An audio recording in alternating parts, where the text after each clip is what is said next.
verdriet. Mijn vrouw wijde me graag nog op de kop. Ik loop snel om den hoop, want dat is nog een pretske vriend. Dat kumper door de massa heen gepropt. De polonaise heeft liggen het vizier. De vuurspring aan de gesnoede hier. Weer van weer over jussen blijven steken. Achter de machine rukt hem gewoon weer door.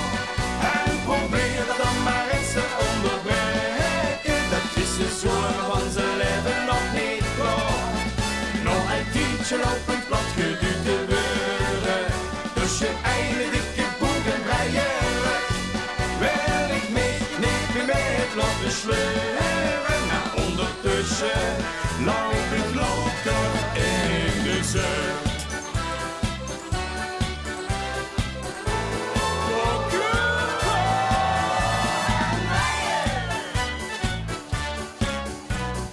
Dit is de kans, hij springt er stiekem tussenuit.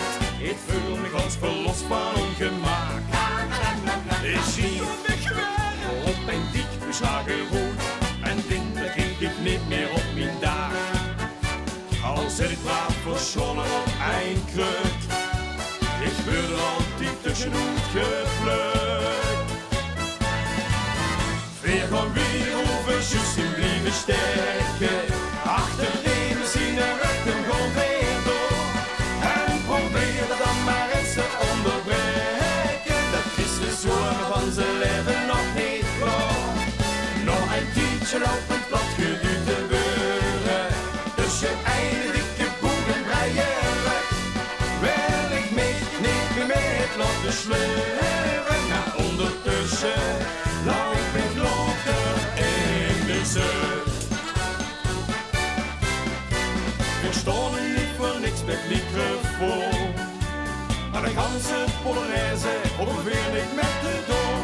Nou wat overkummers noemen, dat is echt ongelooflijk. Door een onbekende kracht weer weer heen met gezogen.